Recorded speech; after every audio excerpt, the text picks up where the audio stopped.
tudo bem com você?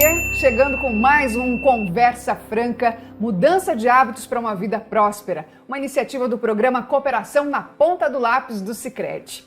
Então, como anda a sua produtividade, a sua autodisciplina?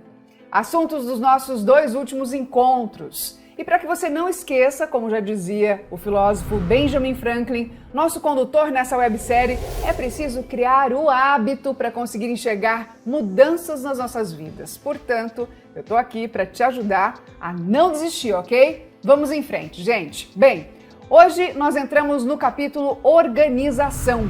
Como é que você gerencia e organiza o seu orçamento? Tem segurança e tranquilidade ao lidar com o dinheiro conquistado no mês? Como você organiza o local de trabalho, ainda mais depois da pandemia, quando o nosso dia a dia mudou drasticamente, incluindo as relações e ambientes de trabalho? Sabe que muita gente se perdeu no último ano justamente por não conseguir organizar a vida pessoal e a vida profissional. Mas estamos aqui no Conversa Franca para falar de soluções, de aprendizados para uma vida inteira, certo? Por isso, eu já quero chamar a minha parceira Michele Miller. Tudo bem, Michele? Tudo bem, Thaís. Tudo certo. Vamos a mais um episódio super interessante do nosso Conversa Franca. Vamos lá. E hoje o tema é realmente muito interessante. Ordem, organização. Ainda mais o chamado Mundo Bunny. Vocês já ouviram falar? Se ainda não, eu vou explicar. Mas saiba que você já sente as consequências dessa mudança na vida e no trabalho. Veja só. O termo Mundo Bunny faz parte dos estudos do antropólogo e futurista Jamek Cashew, professor da Universidade da Califórnia e membro do Institute for the Future. O acrônimo Bunny tem o seguinte significado: B de brittle, A de anxious, N de nonlinear e de incomprehensible. Ou em português, mundo frágil, ansioso, não linear e incompreensível. O conceito passou a ser usado especialmente para descrever esse cenário do pós-pandemia. Faz sentido para você mundo frágil, justamente porque a impermanência faz parte dos nossos dias? E aí? Como se organizar diante de tantas mudanças que hoje são diárias, gente? Anxious, ou seja, ansioso, pois a ansiedade tomou conta dos dias de muita gente. Aliás, o Brasil, segundo a OMS, a Organização Mundial da Saúde, tem o maior índice de pessoas com transtornos no mundo. Em 2020, eram quase 19 milhões de brasileiros com esse transtorno que só piorou na pandemia. Non-linear, de não linear, quer dizer desconexão entre causa e efeito. A crise do coronavírus e as mudanças climáticas são 2 exemplos. É um mundo onde pequenas decisões podem trazer grandes resultados, enquanto um trabalho de enorme esforço pode gerar a total ausência de resposta. E para finalizar o tal mundo bunny vem a palavra incompreensível, ou seja, um momento de profunda incompreensão, que surge principalmente pelo excesso de informações, pelo impacto direto na maneira como nos organizamos, como colocamos ordem, inclusive na nossa vida financeira. Bem, essa é a realidade de hoje. Mas é incrível perceber como temos respostas de como aprender a manter a ordem na própria história, não é, Michele? Com certeza, Thaís. Veja só, uma das frases bem comuns do Franklin: tenha um lugar para cada coisa e um horário para cada atividade. Gente, trabalhar a ordem é extremamente importante, mesmo que hoje a gente precise fazer isso diariamente. Franklin tinha consciência de que sua propensão, como a da maior parte das pessoas, era deixar para guardar suas coisas depois, fazer as tarefas do dia a dia sem muito planejamento e evitar o trabalho de se organizar. A ordem é também uma qualidade que faz sobrar tempo, o que, como vimos, é o que temos de mais valioso. Quem é que nunca perdeu tempo procurando coisas que estavam no lugar errado ou refazendo trabalhos perdidos? Sem organização, as pessoas perdem também dinheiro. Contas que deixam de ser pagas, seguros não renovados e gastos não planejados acabam gerando juros, multas e muitas vezes endividamentos. Na sua autobiografia, o Franklin admitiu que desenvolver essa virtude foi o seu maior desafio. Ele revela que chegou a pensar em desistir, de tão difícil que foi progredir nesse aspecto organização. Acabou se consolando ao chegar à conclusão de que ele não precisaria ser perfeito e de que, aliás, uma pessoa perfeita poderia ser vista até como chata, mas que ao tentar melhorar ao menos um pouquinho, ele conseguiria ser mais feliz do que se não tivesse tentado.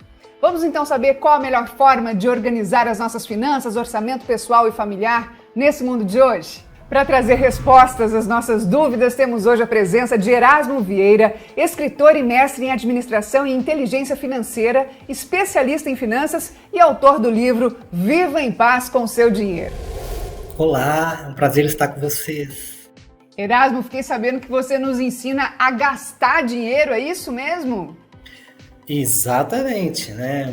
O que eu mais vejo é as pessoas não sabendo gastar bem o dinheiro. E dinheiro foi feito para gastar hoje, amanhã e principalmente para garantir o seu futuro.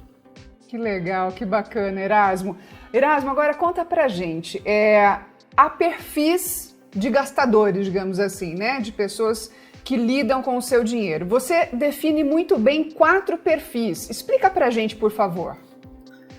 Bom, Thaís, desde que eu comecei a trabalhar com planejamento financeiro, com organização das finanças, né, eu identifiquei alguns casos muito interessantes, né? Então, pessoas que, por exemplo, tinham uma renda que todo mundo gostaria de ter e que não conseguiam viver bem com o dinheiro, né? E pessoas que tinham uma renda para os padrões chamado, vamos falar, salário mínimo, e que estava pedindo orientação para o planejador financeiro para investir. Aí eu comecei a aprofundar os meus estudos, né? E por isso que eu escrevi o tema do meu livro foi Viva em Paz com Seu Dinheiro, foi justamente nessa questão, por que algumas pessoas vivem bem com seu dinheiro e outras mal. E aí eu identifiquei 4 perfis, né? Que são o rico-pobre, o pobre-rico, o pobre-pobre e o rico-rico. São esses 4 perfis de pessoas que eu encontrei. Esses perfis valem para uma pessoa física, vale para um empreendedor e vale até para uma empresa também, se a gente pode fazer esses perfis para a empresa. Bom, então eu quero que você preste bem atenção até para você identificar que jeitinho você é, de que maneira você lida com o dinheiro aí. Vamos lá, Erasmo, começando pelo pobre-pobre. Quem que é esse? Vamos lá. Pobre é aquele que o dinheiro nunca dá. Ele está ganhando R$1.000, o dinheiro não é suficiente. Ele passa a ganhar R$2.000, o dinheiro continua insuficiente. 3.000, 5.000, 10.000 e o dinheiro nunca dá. Ele pode ser até promovido, continuar pobre com renda de rico, né? Então eu falei do pobre, agora eu vou falar do pobre rico. O que é o pobre rico? É aquela pessoa que tem uma renda que todo mundo gostaria de ter. Então, a renda média do brasileiro hoje é um pouco mais do que um salário mínimo. E eu recebo várias pessoas com renda que todo mundo gostaria de ter. Por exemplo, 7.000, 8.000, 10.000, 20.000 e a pessoa não vive bem com o seu dinheiro. Esse é um pobre com renda de rico. Vou falar de uma terceira pessoa, o rico pobre. Como é que você imagina que é um rico pobre? Aquela pessoa que tem muito dinheiro e não gasta? Não. Esse é pão duro, né? Quem tem muito dinheiro e não gasta é o pão duro. E esse não tá nem nos meus 4 perfis, porque eu ensino que dinheiro foi feito para gastar. Hoje, amanhã e principalmente depois. Agora, o rico pobre é aquela pessoa que tem muito patrimônio, tem uma casa, tem um sítio, tem um lote, tem uma casa de praia, tem carro, tudo pago, não tem dívida. Tem um patrimônio, por exemplo, mais de R$1 milhão, mas se precisar de R$100, não tenho, estou apertado. O que acontece com essa pessoa? Não está totalmente errado, porque essa pessoa construiu um belo de um patrimônio. Mas quando que eu tenho encontrado uma pessoa rica, pobre, triste? Lá na aposentadoria, onde todos os bens dela só gera custos. A casa gera custo, o lote gera custo, a casa de praia gera custo. Então, o carro gera custo. Então, cuidado para você não ser um rico pobre lá na frente. E o 4º perfil, é o que eu mais estudei, é o perfil do rico rico. Quando eu falo isso nas minhas palestras, nos meus treinamentos de inteligência financeira, né, como que você imagina que é um rico rico? Todo mundo fala que é aquela pessoa que tem muita grana, que investe bem, que tem um bom patrimônio. Não. Rico rico é aquela pessoa que ganha menos que você e vive melhor que você financeiramente. Isso mesmo. Você conhece alguém assim? que ganha menos que você, vive melhor que você e se precisar te empresta dinheiro? Essa pessoa, eu estudei muito os hábitos do rico e eu identifiquei que ele não tem um pezinho de dinheiro em casa. Ele tem a organização, ele tem a disciplina, ele sabe valorizar todo o dinheiro que passa na sua mão. Então, por isso, quando a gente fala do tema de organização, né, que está muito em voga hoje nesse assunto, rico é viver bem em toda e qualquer situação. E nesse momento de pandemia, qual desses 4 perfis se deram melhor? O rico pobre, o pobre rico, o pobre pobre ou o rico? É o rico, porque ele tem inteligência financeira e sabe viver bem quando ele tem uma grana maior no bolso ou ele faz a adaptação quando tem uma grana menor no bolso. É sabedoria e inteligência financeira que essa pessoa tem, Thaís. Erasmo, então, pelo que você está falando, para a gente passar de um perfil como pobre, né, ou outros perfis para um rico, que é o que a gente quer, é uma questão de organização, né, que é a virtude que a gente está trazendo hoje para o pessoal. E o que impede as pessoas de se organizarem normalmente? Veja bem, a gente está num mundo hoje que todo dia, né, toda hora surge uma coisa nova para você gastar o seu dinheiro. É um produto novo, é um serviço novo que vai te agregar, né, alguma coisa na sua vida. E esse foi um tema que eu estudei muito lá no meu mestrado, que eu estudei qualidade de vida e endividamento, o impacto do endividamento na qualidade de vida das pessoas, das famílias, e eu vi que é o seguinte: as famílias vão assim, olha, eu quero ter uma casa melhor, eu quero ter um carro melhor. Então elas vão se endividam para isso. E o que acontece? Em vez de a qualidade de vida melhorar, o endividamento pesa tanto no orçamento que acaba baixando essa qualidade de vida. Então, com as melhores intenções, a pessoa fala assim, eu vou trocar minha casa, porque agora eu mereço uma casa melhor, um carro melhor, uma viagem melhor, uma comida melhor.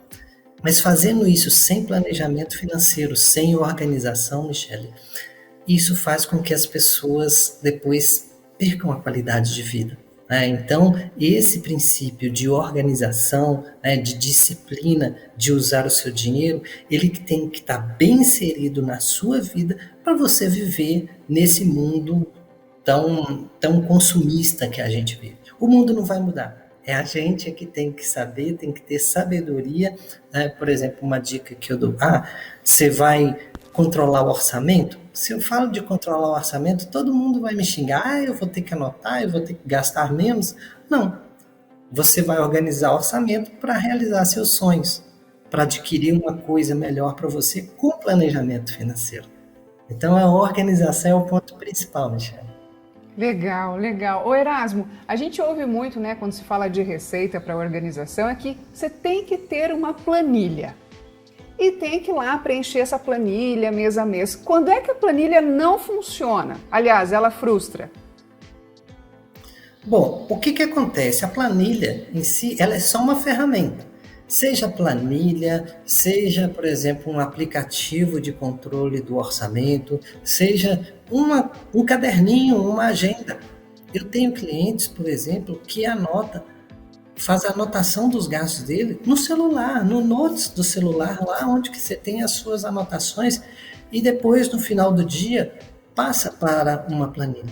Mas, uma dica, olha, planilha, ferramentas, elas não vão resolver sozinha a situação, né? E, por exemplo, se a situação está boa também, Thaís, não precisa de ficar anotando item a item. Agora, aquela pessoa que está no vermelho, que não está vivendo bem com as finanças, aí sim, essa pessoa tem que se organizar, seja lá por qual ferramenta que ela queira, uma planilha, um caderno, o celular, um aplicativo. Né? Não pode acontecer, por exemplo, eu tenho uma pessoa que estava com um aplicativo sensacional, que anotando tudo, mas ele estava 20 mil reais no cheque especial. Então, não é só a ferramenta.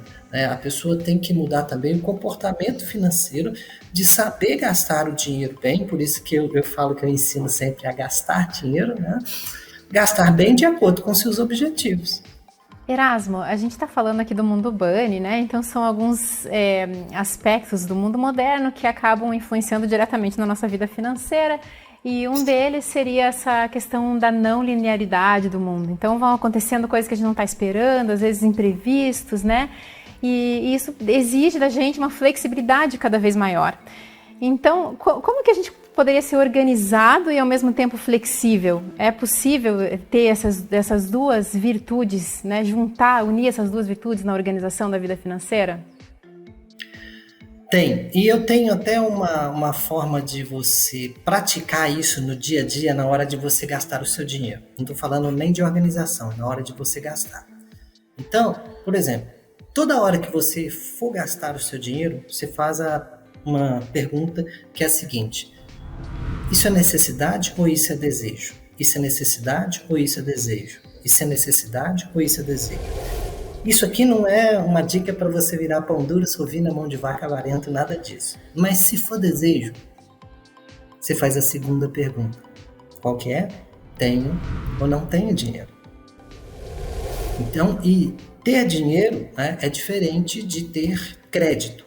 Porque muitas vezes, dependendo do crédito que você usa, você paga juros. Existem alguns créditos que você não paga juros, outros que você paga juros, né? Por exemplo, quando você financia uma compra no seu cartão de crédito, teoricamente você não está pagando juros. Mas, se você conseguir pagar à vista e tiver desconto, você está tendo uma vantagem muito grande, né? Então, olha, para você viver nesse mundo que, por exemplo, a todo momento te chama para consumir. Necessidade ou desejo? Tenho ou não tenho dinheiro?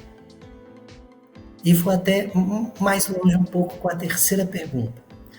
Se é desejo e você tem o dinheiro, compra ou não compra? O que vocês duas acham? Atenção, é desejo e você tem o dinheiro. Compra ou não compra? Thaís e Michele, o que vocês acham? Eu acho que daí a gente vai eu acho que a gente pode se permitir um tanto de desejo, né? Ter um limite, né? Não vou ficar satisfazendo meus desejos toda hora. Eu acho que é essa linha de, né, quanto que eu posso satisfazer de desejo esse mês, e né? se a minha necessidade foi suprida também, né? Eu acho que tem isso também. Exatamente. E eu tenho uma terceira pergunta, que é aí que você consegue viver nesse mundo tão atribulado que a gente está. Qual que é a pergunta? Vai atrapalhar seu sonho? Necessidade ou desejo? Tenho ou não tenho dinheiro? E vai atrapalhar seu sonho. Por quê? Se é desejo, você tem dinheiro, mas, por exemplo, eu quero, hoje eu vou dar um exemplo aqui simples, eu quero ir para um restaurante, e é pleno dia de semana, você não está comemorando nada. Quem sabe você segurar, ter um gasto menor hoje, não ir no restaurante, para no final de semana ir naquele outro restaurante melhor com a família. Então você está realizando um sonho simples de ir num restaurante, mas está fazendo um planejamento financeiro. Eu compro ou não compro essa blusa que parece linda no meu corpo? Você precisa? Você tem necessidade mesmo da blusa? Ou você tem a necessidade de, no final de ano, fazer uma viagem com a sua família?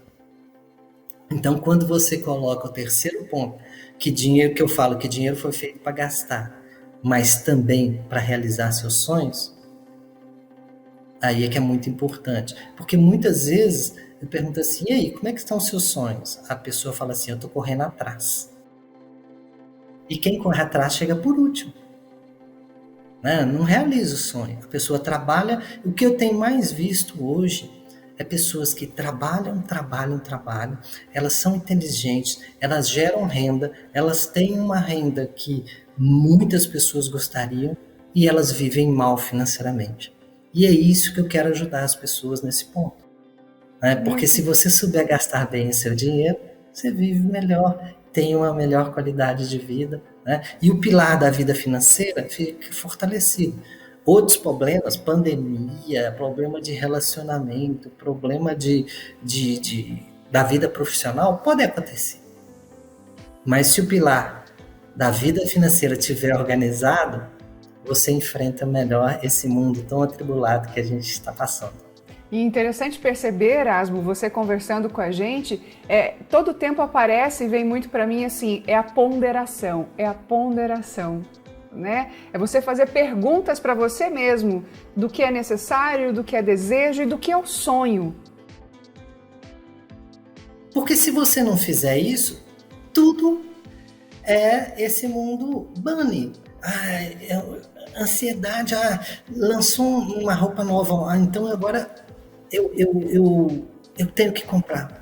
Eu vou fazer uma simulação. Eu tenho uma palestra que normalmente eu faço em eventos para mulheres no Brasil inteiro. E eu pergunto o seguinte, né? Como que o marketing é poderoso na nossa vida? Como que o marketing é poderoso? Principalmente, não só para as mulheres, mas eu vou dar um exemplo agora que mulher e homem, mas o marketing é tão poderoso, que faz as pessoas irem numa loja, comprar uma calça jeans novinha, mas rasgada. E a rasgada é mais cara que a perfeita. E a pessoa compra, né? É necessidade ou desejo, tenho ou não tenho dinheiro, vai atrapalhar o seu sonho? Então, não tem nada de errado se você comprar essa calça, se ela cabe no seu orçamento, mas a ponderação que você falou, Thaís, quanto tempo que dura uma calça jeans normal e quanto tempo que dura uma calça jeans rasgada, que é da moda? Justamente. A gente já volta a falar contigo, Erasmo. Pessoal, e sabe o que também está relacionado à ordem? É a limpeza. Pode surpreender que Franklin tenha colocado limpeza entre as principais virtudes, juntamente com outras aparentemente bem mais difíceis de se desenvolver, parecer algo básico e óbvio, né? Mas isso porque hoje nós vivemos em uma época em que hábitos de higiene são ensinados desde cedo às crianças. Mas nem sempre foi dessa forma, não é, Michele? Como qualquer virtude, a limpeza não é natural do ser humano. A limpeza não tem apenas relação com a imagem que os outros têm de nós. A higiene está diretamente relacionada à saúde e ao bem-estar físico e também mental. Tanto é que a palavra tem origem na deusa romana da saúde, da limpeza e da sanidade, a Hígia. Assim, sem essa virtude básica, nós não nos sentimos bem para exercitar as outras virtudes. Não apenas estar limpo e ambiente limpo é importante, mas o ato de se organizar, de organizar o seu espaço também, de limpar, de lavar, de ordenar, são ações relacionadas a vários rituais que têm como objetivo mostrar a relação do corpo, da mente e do ambiente. A limpeza, a organização tem a ver, inclusive, Michele, com a presença nossa naquilo que estamos fazendo. Erasmo, é exatamente isso que eu queria conversar com você agora, né? Então, sim, estamos nesse mundo não linear, cheio de comandos externos, mas a gente precisa mudar a maneira como a gente lida com o nosso dinheiro, com o nosso orçamento, né? A mudança é muito mais interior do que a exterior. Exatamente, Thaís. E também isso tudo ligado ao consumo. Porque muitas vezes a gente consome coisas que a gente não precisa. E quando você vai ver no seu guarda-roupa, no seu closet, tem coisas lá que você não usa há mais de 6 meses. E se você tem alguma coisa lá que não é uma roupa específica para uma atividade específica, um frio intenso ou alguma coisa, e você não usa há mais de 6 meses, olha, uma das formas de limpeza é limpar a sua casa, organizar a sua casa e doar essas coisas, né?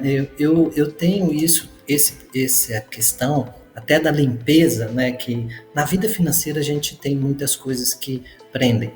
E eu tenho... Quando teve aquela outra crise hídrica lá atrás, a gente ficou muito ouvindo falar de volume morto. Volume morto era aquilo que estava lá nos reservatórios, no fundo do reservatório, a captação de água era num lugar, quando eles captaram e a água secou, mas na frente tinha um volume morto que foi a salvação. E isso a gente tem dentro das finanças. O que você tem de volume morto parado dentro da sua casa, dentro do seu negócio, dentro da sua empresa?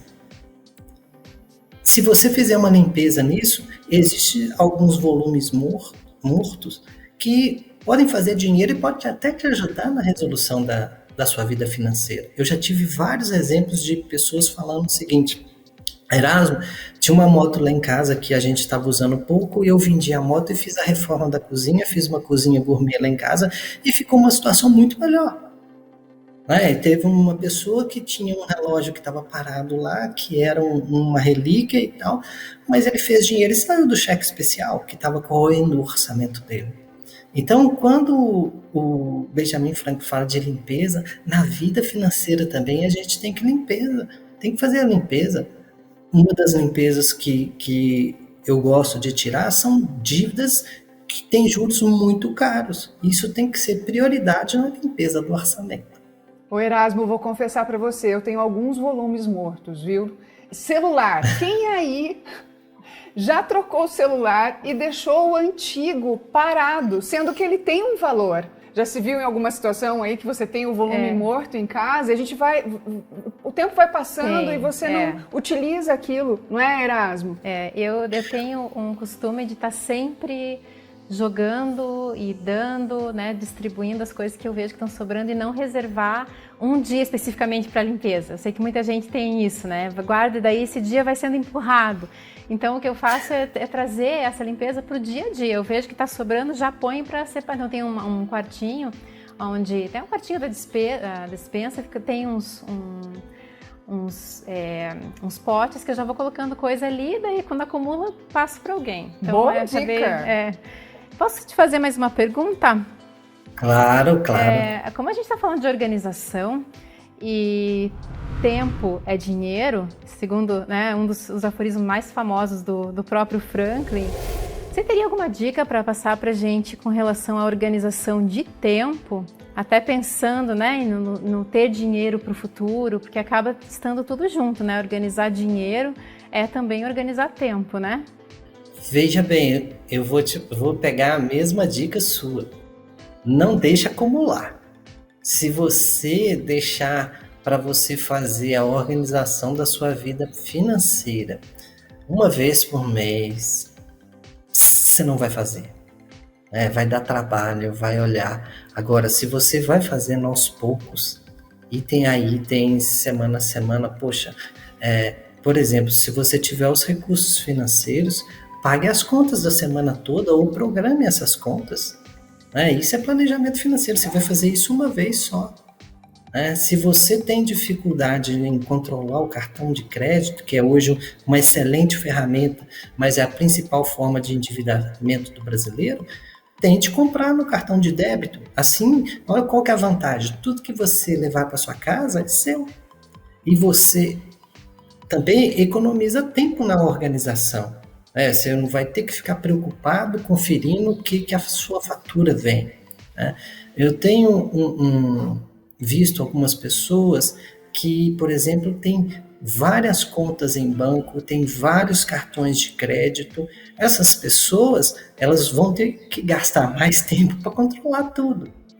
Agora, ainda bem que nessa pandemia a gente teve um aprendizado muito grande, né? Voltando até naquele ponto que a gente falou, lá em março de 2020, quando todo mundo fechou e ficou em casa, a gente aprendeu que a gente precisa de muito pouco para sobreviver, né? E é uma roupa básica, um chinelo, uma bermuda, porque nesse mundo que a gente está fazendo uma entrevista aqui, né, usando a tecnologia, a gente não precisa de deslocamento, não precisa... Então, isso ensinou pra gente que a gente vive com muito menos do que a gente precisa. Muitas vezes a gente tem em casa muita coisa que está parada, que poderia fazer dinheiro com isso, né? E tudo isso você vai economizar o tempo. Por exemplo, na hora dos investimentos, hoje a gente está com uma mudança muito grande na área dos investimentos. Aquela velha e boa poupança que a gente sabia que a gente poderia investir lá e estava tranquilo, hoje a gente perde para a inflação. Agora, tem pessoas que querem aprender a investir em ações, investir em criptomoedas e perdem muito tempo nisso, em vez de estar aproveitando esse tempo de uma forma, por exemplo, com a família, né, em fazer mais dinheiro e deixando, por exemplo, a questão dos investimentos com gestores profissionais para fazer isso para ele. Então, você tocou num ponto muito importante, né, de saber. Seja simples nas finanças, tenha um cartão, tenha uma conta corrente. Quanto mais você tem, mais vai dar trabalho para você organizar. Erasmo, a gente quer te agradecer por esse papo super interessante que você nos trouxe aqui, viu? Muito obrigada mesmo. Obrigada, Erasmo. É um prazer. Foi um prazer. Foi um prazer estar com você, Michele, Thaís. Obrigado, Sicredi. Né? Contem sempre comigo para que todos possam viver em paz com seu dinheiro. Isso é que eu ensino e a gastar bem o dinheiro. Valeu. Isso mesmo, coisa boa. Obrigada. Tchau, tchau, Erasmo. E agradeço também a você, nosso público, que tem nos acompanhado nesse Conversa Franca. Obrigada. E no próximo episódio nós vamos falar sobre ação. Te esperamos lá. Eu acho que a caminhada é essa, né? Realizar o seu sonho no dia a dia. Te esperamos. Até. Tchau, tchau.